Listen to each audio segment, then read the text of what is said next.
Um, Move it on into current events. Halloween is what, Saturday? Yes. Oh God, I gotta finish my Halloween costume. Where is it? Yeah, Halloween is Saturday. So I wanted to talk about horror and specifically, I'm going to start off talking about Black horror. So, from my experience as a Black person watching horror movies, which I grew up watching horror movies with my grandmother. My grandmother, my grandmother, my 20 younger brothers, and my little sister watched horror movies with my grandmother all the time. And when she passed away, we like inherited, I guess is the best way to put it, her like huge collection of horror movies that she has. She just has a gigantic collection of horror movies on DVD that we used to watch all the time. And because of that, I like horror movies. I don't watch them that much because if it doesn't really interest me, I don't want to watch it. That's how I feel about most things. If it doesn't interest me, I don't want to watch it. And most horror movies lately have not been interesting me, so I just don't watch them.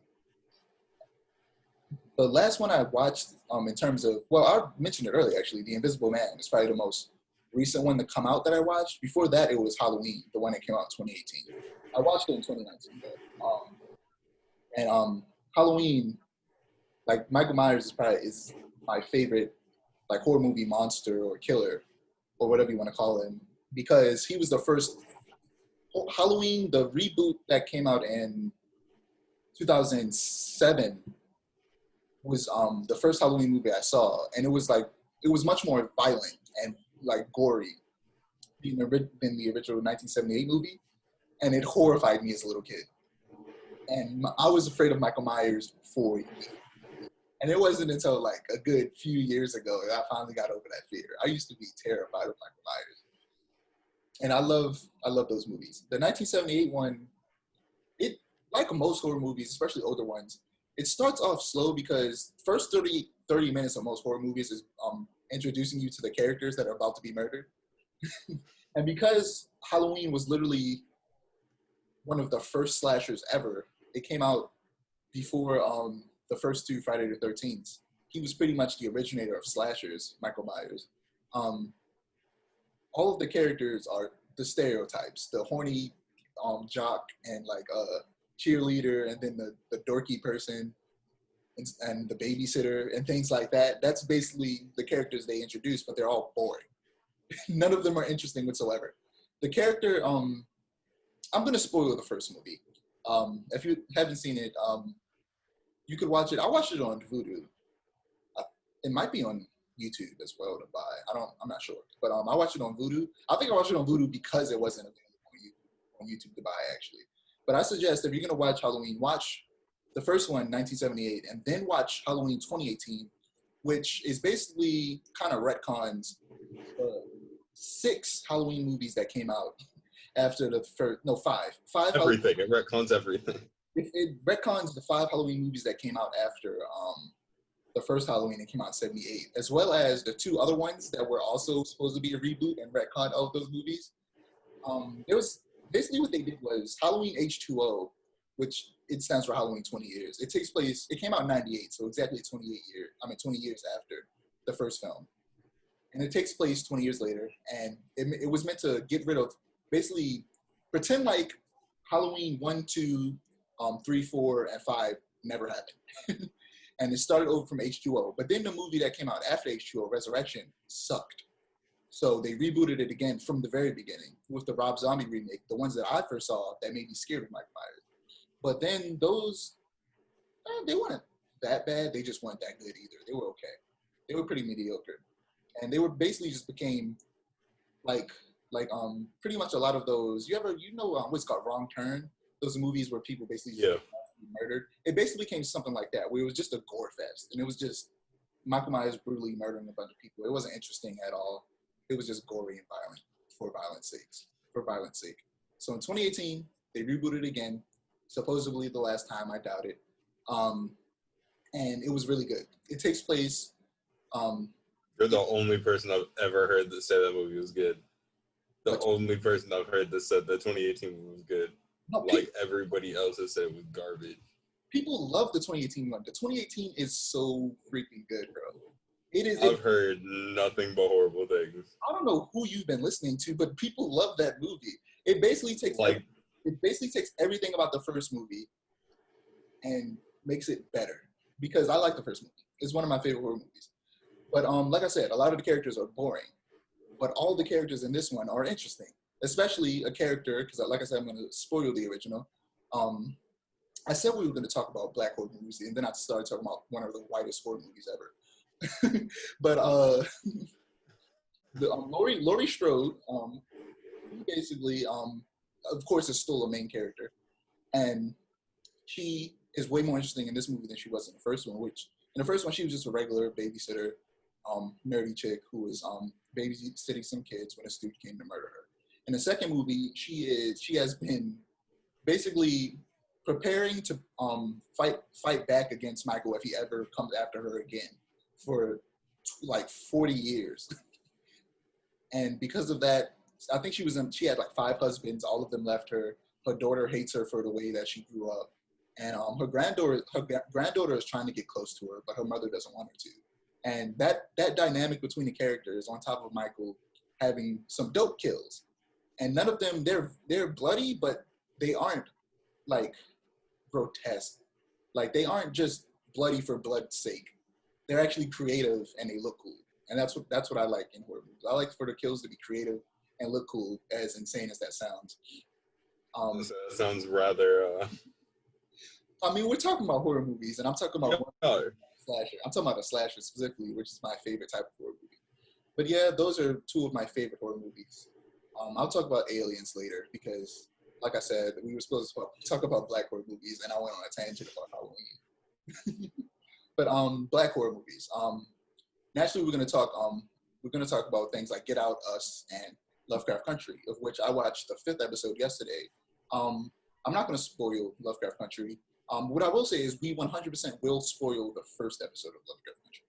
So we're gonna spoil the 1st episode because the 1st episode sets up a lot of the cool stuff that happens throughout the rest of the series. I haven't finished it. Like I said, I just finished the 5th episode yesterday. So I have 5 episodes left. There's 10 episodes. So from watching those 3 specific, that series and those 2 movies, recent black horror movies that have a majority or focus on black people tend to focus on basically taking real life black experiences and fears and making them supernatural. Like turning racism into something where a person like in Get Out, again, spoiler alert, just in case you still haven't seen it and you don't want to be spoiled, they basically want to, they find black people's bodies superior, but think that they are idiots in comparison to white people, so they just want the black people's bodies. So basically that movie is about them trying to take the lead character's body, and they've already done it with a few other black people. And Us is a weird one. I mean, Get Out. Us is not a great one. Yeah, I actually had an argument with somebody about that. Not an argument. We weren't really arguing, a debate. Because I liked it up until the very end. Again, spoiler alert. Like I said, I mentioned we're gonna spoil the 1st episode of Lovecraft Country, Us, and Get Out, because those are the movies we're gonna focus on. The movies and shows we're gonna focus on. So Us, like you said, I mean, I don't think it's not great. I just think that the ending the ending was really weird, and it was meant to the message they were trying to send was about classism, and the idea was that there's somebody doing worse than you or something like that. I'm having a hard time explaining it because it's been a while. It's actually been a while since I've seen it. I think I only watched it twice.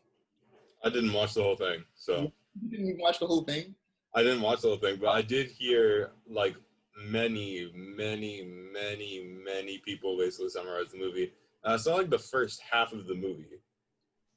Like I stopped after like the whole explanation for the underground and like everything going on underground. I basically stopped there. That's where it started to fall apart. Where they started to explain the underground, and it was essentially I don't know if it was specifically other people cloning all these people, but it was essentially a clone of like every single person on the planet. And it wasn't the planet; it was just the United States. Because it was the United States government. Oh, it was okay. Well, Yeah, he made a bunch of clones of like everybody. Um, which makes no sense. But and the idea, and they basically all started to like hold their hands across the world and try to like make a circle. Which I feel like we aren't the best representation for what that movie stands for. Because right now I'm blanking on what that movie was about. Because it was just it ended really weird. There was a cool twist at the very end that I saw coming. I'm sure most people saw it coming, but it was still an interesting twist, and I liked it.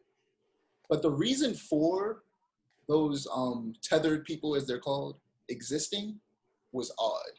And like I said, the message was about classism and about basically it was literally like I said already. We're gonna spoil it. So the twist at the end was that Lupita Nyong'o's character had got she had discovered her clone. got She discovered her clone, and her clone basically knocked her out and switched lives with her. And basically, they were showing how much better her life was when she lived above ground. And that's what the idea was of how different lives could be depending on circumstances. There we go. I finally managed to explain it. It took me a while. The gears had to turn. But that's basically what else was about. And most Black horror movies, well, recently have become more of psychological horror movies rather than your traditional monster. Even though there still tends to be monsters, and Us was partly slasher. They use those monsters and slashers as a delivery system for the message that they're trying to make. That's what I've seen. Do you have a different opinion on how Black horror movies, the trends of Black horror movies have gone? so far they all seem to delve deeply into systemic issues. Get Out was very much so race related. Lovecraft Country is in a way that I won't spoil, because if I like even begin to talk about it past mentioning it, it kind of like unravels the rest of the show. Is very race related. Um, it would not. I would be surprised if more Black focused horror movies were not like highly and heavily related to race. Yeah, because I like it. I like it a lot because I feel like adding that element of racism it makes it so much more scary because it's real. It makes it a little bit more real. And once you make something a bit more real for the viewer, it becomes more likely to happen. And that's what makes it scarier. A difference between horror movies targeting or that I guess target mostly white people versus Black people that somebody um, maybe noticed recently was kind of like slashers and monsters tend to be more of a white horror type of thing, while supernatural things tend to be more Black people tend to be more attracted to that. I've seen that from my family and friends that I have that they're more attracted to supernatural horror, and I think that has something to do with the very strong kind of like spiritual aspect of the Black culture of people being Christians or just being spiritual in some type of way. So when anything involving like ghosts or spirits or God or demons or something like that is involved, I feel like that draws Black people in more because of their religions and, like I said, spirituality. Whereas something more mundane, like a person going out to kill someone, is more would drawing more white people because they would be more fearful of that. Whereas we are a bit more we are around more, I guess, physical violence. So it's not really as scary, though it is still scary to a lot of people of any race. Right.